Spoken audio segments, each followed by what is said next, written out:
ایک مینر تھا جہاد. تو خیر ان کے بعد مولانا عبدالعزیز اور غازی عبدالرشید جو ان کے بھائی ہیں وہ سامنے آئے. مولانا عبدالعزیز جو ہے وہ پردہ کیا کرتے تھے, یعنی کہ میڈیا کے سامنے نہیں آتے, میڈیا کے سامنے نہیں آیا کرتے تھے. تو یہ جو لال مسجد کا جو تنازع ہے نا, اس کی جو بنیادی اینٹ ہے نا, وہ مولانا عبداللہ کے قتل کی, وہ قتل کی واردات ہے. پھر جنرل مشرف کی 9/11 ہو گیا. 9/11 سے پہلے اکتوبر 99 میں مشرف صاحب کی حکومت آ گئی, انہوں نے حکومت پہ قبضہ کر لیا. 9/11 ہو گیا تو پھر پاکستان کی اینٹی جہاد پالیسی سامنے آئی. مشرف صاحب نے متعارف کروایا انلائٹن ماڈریشن. تو انلائٹن ماڈریشن میں مشرف صاحب بڑے پاپولر تھے ایٹ دیٹ ٹائم, پاورفل بھی تھے, مغرب میں بھی بڑے پاپولر تھے. تو یہاں پہ ہم نے دیکھا کہ ویمن کی ایک واک متعارف کروائی گئی, ویمن سائیکلنگ متعارف کروائی گئی, بہت ساری چیزیں کی. بعض چیزوں پہ جنرل مشرف کو بڑا کریڈٹ ویسے جاتا ہے. یہ پارلیمنٹ میں 33% خواتین جنرل مشرف لے کے آئے تھے. لوکل گورنمنٹ کا سسٹم میں بھی انہوں نے خواتین کا حصہ جو ہے مقرر لائے جنرل مشرف تھے. لیکن یہ میرا خیال ہے وہ جو ایس ڈی جی سے پہلے وہ جو ملینیم جو گول ڈیولپمنٹ گول تھا نا ایم ڈی جیز, اور اس کی ریکوائرمنٹ بھی تھی. لیکن آپ کو پتہ ہے کہ ہمارے ہاں آمد درآمد نہیں کرتے, لیکن جنرل مشرف کے دور میں ظاہر ہے یہ ہوا. تو پھر ہوا یہ کہ 2006 میں ایک اینگر تو مشرف صاحب کے اوپر تھی مذہبی طبقات کی کہ یہ جس طرح کا پروگریسو یا لبرل پاکستان دکھا رہا ہے یہ تو نہیں ہے. تو 2006 میں ہوا یہ کہ ایجوکیشن منسٹر تھے جنرل جاوید اشرف قاضی. تو یہاں پر لال مسجد اور اس کے ساتھ ہوا کرتا تھا جامعہ افسا. لیکن لال مسجد اور جامعہ افسا کی جو دونوں عمارتیں ہیں ان کے بیچ میں ایک چلڈرنز لائبریری ہوا کرتی تھی. تو ہوا یہ کہ جامعہ افسا اور لال مسجد والوں نے وہ چلڈرن لائبریری کو اپنے قبضے میں لے لیا. اچھا, ٹھیک ہے, سرکاری جو لائبریری تھی. تو اس پہ جو ایجوکیشن منسٹر ہیں انہوں نے بڑا احتجاج کیا کہ یہ کیا طریقہ کار ہے, اور ایک نوٹس وغیرہ جاری ہونے لگے. سی ڈی اے نے ان کو نوٹس وغیرہ جاری کیے. تو ایک احتجاج کی سی فضا اس وقت ایٹ دیٹ ٹائم شروع ہونے لگ پڑی. پھر وفاقی حکومت کی طرف سے ایسے کوئی اقدام تھے جن کے اوپر اعتراض تھا. تو غازی عبدالرشید مجھے اچھی طرح یاد ہے, ہم جایا کرتے تھے. تو ایک دو دفعہ ایسا بھی ہوا کہ غازی رشید صاحب جو ہے وہ میں ایٹ دیٹ ٹائم وہ میڈیا کی ڈارلنگ تھے. غازی عبدالرشید پڑھے لکھے بھی یونیورسٹی سے پڑھے ہوئے تھے. تو ہاں, مطلب کسی زمانے میں جینز دنیاوی تعلیم جو ہے وہ اور داڑھی رکھی ہوئی. تو غازی رشید مجھے اسی طرح یاد ہے ایک دفعہ میں آئی وٹنس ہوں کہ جو انہیں اطلاع ملی کہ جی پولیس آ رہی ہے, پولیس نے ارد گرد گھیرا تنگ کر لیا ہے. تو وہ اپنی گن کے ساتھ وہ باہر آ گئے. تو یہ جو جامعہ حفصہ تھی وہ یہ خواتین کا مدرسہ ہے, لڑکیوں کا مدرسہ ہے, جہاں پر لڑکیوں کو حفظ وغیرہ کروایا جاتا ہے. اب پھر اگلا کام یہ ہوا کہ فخر جو ام احسان, اب یہاں پہ ام احسان, کیونکہ ام احسان کا ابھی بھی جو معاملہ ہوا ہے اس میں, تو ام احسان ہے یہ بھی بڑی ایک جسے کہتے ہیں دبنگ قسم کی بڑی ارن لیڈی ہے. ارن لیڈی, مذہبی, مذہب is also a very big weapon in Hare hand. تو یہ ان دنوں ام احسان بڑی ایکٹیو تھی. اور میں یہ بتاؤں کہ یہ 2007 کا جو لال مسجد آپریشن ہے, اگر آنیسٹ رائے دیں, اگر اس کی ذمہ داری ظاہر ہے ریاست کے اوپر تو ہے ہی ہے کہ انہوں نے فوج چڑھا دی جو کہ نہیں چڑھانی چاہیے تھی, میرے خیال میں زیادہ زیادہ یہ پولیس کا کام تھا. لیکن اگر دوسری سائڈ پہ دیکھے جائیں تو سب سے بڑی ذمہ داری ام احسان. مجھے یاد ہے اس کی وجہ پتہ کیا ہے؟ اس کی وجہ یہ کہ ام احسان خواتین کو, یہ جو بچیاں ہیں ان کو لے کے یہ پارلرز اور وہ اس طرح کی نہیں یہ سی ڈیز کی شاپ پہ گئیں کہ جی یہ فحاشی پھیلا رہی ہیں, اس کے اوپر اٹیک کیا انہوں نے. پھر ایک خاتون جو ہے ادھر G6 میں رہتی تھی, اس کو اغوا کر کے لے آئیں کہ جی یہ جسم فروشی کراتی ہے, ٹھیک ہے. پھر ایک اور جو وائٹل وجہ بنی ہوا یہ فخر کے 2007 میں یہ انہوں نے چائنیز یہاں پر ایک مساج سینٹر تھا, یہ گئے, یہ ام احسان گئیں اور اپنی ساتھیوں کے ساتھ تو جا کے چائنیز مساج سینٹر کی چائنیز جو خواتین اور مرد تھے ان کو اٹھا کے لے آئے. اغوا ہوتا ہے. اب چین نے اس پہ بڑا احتجاج کیا. جنرل مشرف جو ایٹ دیٹ ٹائم تھے, جنرل مشرف جو ہے وہ نہیں چاہتے تھے کہ ان کے اوپر ملٹری آپریشن ہو, دباؤ بڑا تھا, لیکن اس میں ہمارے میڈیا کا بھی بڑا گندا کردار. بالکل, میڈیا کے فخر جتنے بھی اینکر ہیں سب نے یہ کہا آپریشن کیوں نہیں کر رہے, سب یہ کہتے رہے. اور میں یہ کہوں گا کہ ہمارے سرکلز میں ٹھیک ہے وہ ایسے لوگ آج بھی موجود ہیں کالمز تھے اس ٹائم جو جی کالم لکھتے روزانہ تھے کی ٹی وی بنیاد پہ بیٹھ کے جناب، بیانیہ بنایا گیا کہ یہ operation state with in state کھڑی ہو گئی ہے، اور یہ ہاں بلکہ ان دنوں آپ کو یاد ہے 2007 میں افتخار چودھری صاحب کی بھی ایک موومنٹ، لائرز موومنٹ چل پڑی ہوئی تھی، تو یہاں ہمارے سو کالڈ جو اینکرز ہیں بعد ان کی اس وقت کی فوٹیجز لا کے دیکھیں، یہ کہتے تھے کہ جی ہم تو سمجھتے ہیں کہ آپ نے جو وہ جو لائرز موومنٹ کو نیچے دکھانے کے لیے مشرف صاحب نے یہ لال مسجد والا خود شروع کیا، حالانکہ یہ نہیں شروع کیا ہوا تھا خود.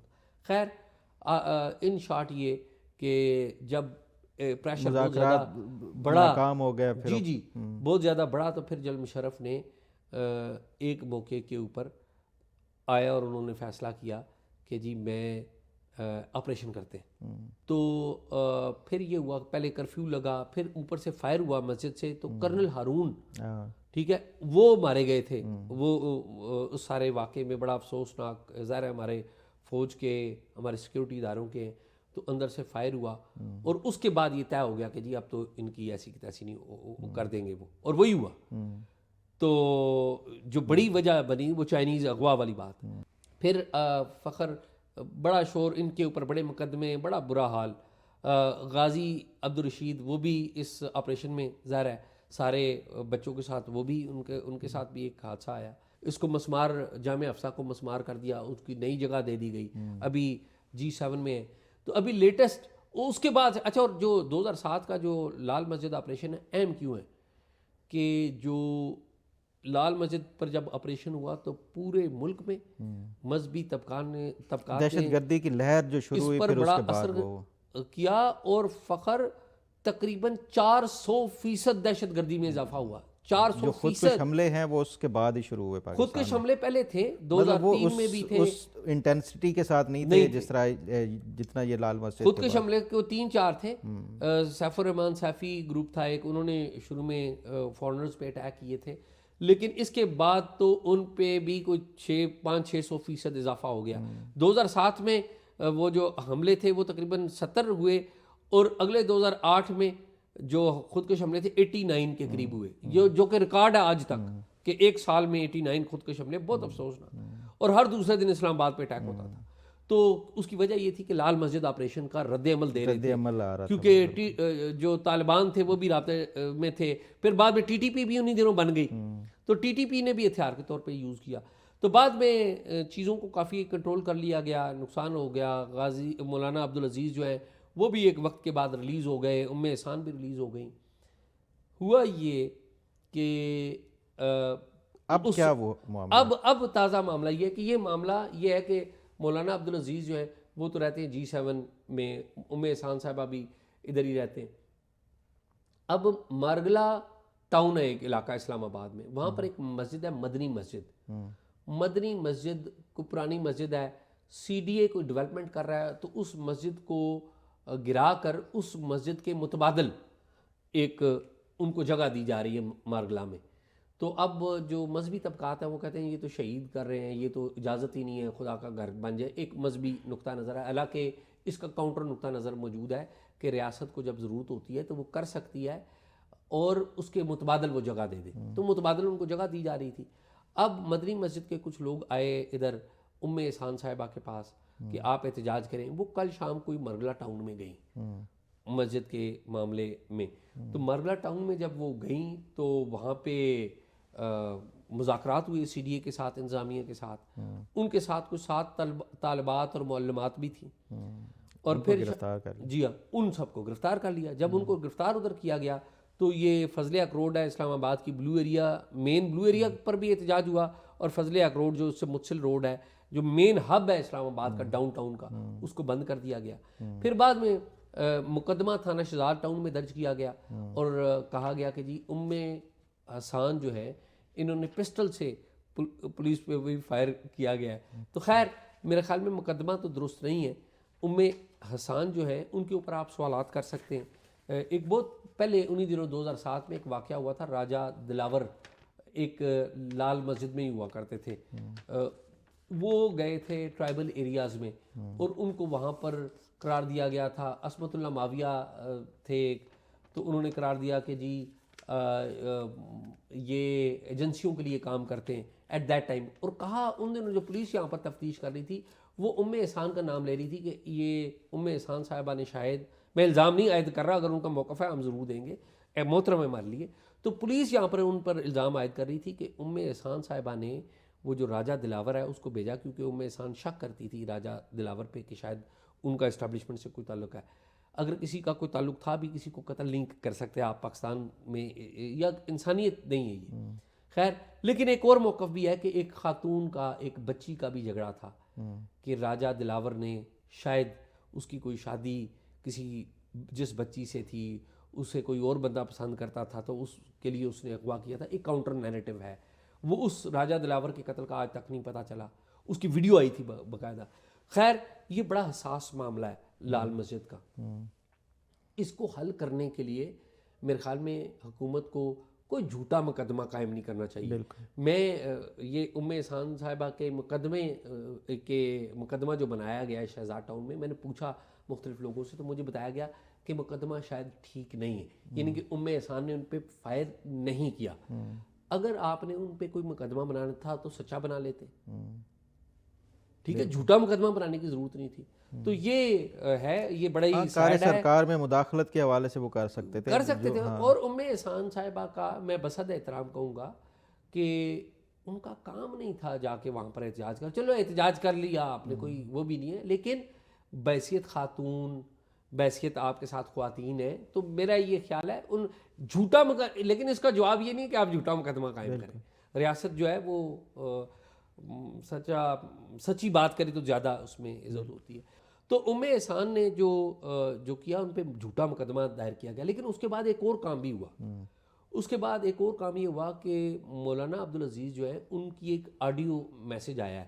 اچھا, آڈیو میسج میرے پاس موجود ہے, میں وہ چلانا پسند نہیں کروں گا کہ وہ بڑا ہی جذباتی ہے. وہ مولانا عبدالعزیز صاحب کا ظاہر ہے ان کی اہلیہ ہیں, انہوں نے کہا جی پورے ملک میں جتنے بھی جہادی سرکلز کو انہوں نے کال دی ہوئی ہے کہ آپ آ جائیں اور یہ ہے اور وہ ہے.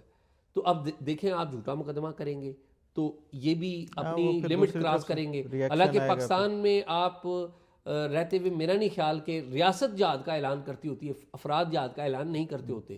یہ تو ہے, کوئی نئے لال مسجد تنازعہ کا متحمل نہیں ہے. ہم نہیں میرے خیال میں ان سے حکمت کے ساتھ, پیار کے ساتھ اور قانون کے ساتھ, جہاں پر یہ قانون کی وائلیشن کریں ضرور کریں, لیکن جھوٹے مقدمے قائم نہ کریں. اچھا, اسی کے ساتھ ایک اور بات جڑی ہوئی ہے. یہ مولانا عبدالعزیز صاحب نے جو کال دی نا جہادی سرکلز کو اور ملیٹنٹس کو کہ وہ آ جائیں, لشکر طیبہ تو دوسری تنظیم ہے لشکر جھنگوی جو کہ سپاہ صحابہ کا ایک ملیٹنٹ ونگ تھا. اس ملیٹنٹ ونگ کا القاعدہ کا اور بہت ساری مذہبی تنظیموں کا ادھر بڑا تعلق ہے, ان کے ساتھ بہت بڑا قریبی تعلق ہے. اور انہی دنوں ایک واقعہ وہ آپریشن ڈیوڈ کا, وہ میری نظر سے گزرا. وہ طارق کھوسہ صاحب نے اپنی جو کتاب ایک لکھی ہے جس کا میں نے پچھلے دنوں بھی ذکر کیا تھا, طارق کھوسہ صاحب نے سابق آئی جی ہیں, انہوں نے اپنی کتاب میں آپریشن ڈیوڈ کا ذکر کیا ہوا ہے. یہ ملک اسحاق ہوتے تھے, آپ کو یاد ہے, وہ پولیس مقابلے میں مارے گئے چند سال پہلے. ملک اسحاق صاحب کو گرفتار کیا گیا تھا 24 ستمبر 1997 میں. اس کی کہانی پہلی دفعہ فرسٹ ہینڈ اکاؤنٹ وہ ہے, وہ طارق کھوسہ نے بتا دیا. اور وہ کہانی کیا ہے, انہوں نے کہا جی جہانزیب برقی ہوا کرتے تھے آئی جی پولیس پنجاب کے, تو جہانزیب برقی کو ملک اسحاق فون کیا کرتا تھا اپنے موبائل سے. اچھا, جہانزیب برقی جو آئی جی تھے پنجاب کے, انہوں نے طارق کھوسہ کو تعینات کیا تھا ڈی آئی جی فیصلہ آباد. تو طاہر رضا تھے ایس ایس پی وہاں پر. تو ایس ایس پی کو اور ان کو ڈی آئی جی کو جہانزیب برقی نے ڈیوٹی لگائی جو آئی جی تھے کہ جی آپ نے ملک اسحاق کو پکڑ کے لانا ہے. اب ملک اسحاق اہم کیوں تھے کہ سپاہ صحابہ کا جو ملیٹنٹ ونگ تھا لشکر جھنگوی, جو بعد میں القاعدہ کے ساتھ مل کے کارروائیاں کرتا رہا, لشکر جھنگوی جو بنانے والے بندے تھے وہ 4 بندے تھے. ایک تھے ملک اسحاق, ریاض بصرہ اور 2 اور بندے. تو ملک اسحاق بڑے اہم تھے, اکرم لاہوری تھا ایک, اور ایک عبد الرحمان تھا, 2 اور یہ تھے. تو ملک اسحاق جو ہے وہ فون کیا کرتا تھا آئی جی کو. اب بڑا مسئلہ تھا, اور پنجاب میں شہباز شریف کی حکومت تھی, تو بڑا ان کو بھی ریاض بصرہ نے ایک دفعہ جا کے بھیس بدل کے مل آیا, بیس بدل کے جا کے مل آیا تھا نواز شریف کو اور شہباز شریف کو, اور تصویر بھیجی تھی, تصویر بھی بھیجی. تو جہانزیب برقی نے ان کو جب ڈیوٹی لگائی تو انہوں نے جو اپنے ایس ایس پی ہے ان کے ساتھ مل کے آپریشن ایک ڈیسائیڈ کیا. اس آپریشن کا نام لکھا آپریشن ڈیوڈ. اچھا ٹھیک ہے. اگست کے مہینے میں یہ تعینات ہوئے, اگست 1997 میں. تو انہوں نے سوچا کہ کیا جائے. تو انہوں نے کہا کہ یار یہ بل تو جمع کرائے گا, تو ہم یوں کرتے ہیں کہ انتظار کرتے ہیں کہ اس کے پینڈنگ ڈیوز کب ہوتے ہیں. تو انہوں نے فون کی جو مینجمنٹ ہے ان کے ساتھ نظر رکھی. ان دنوں موبائل فون ٹیپ نہیں ہوتے تھے, آج تو ہے نا.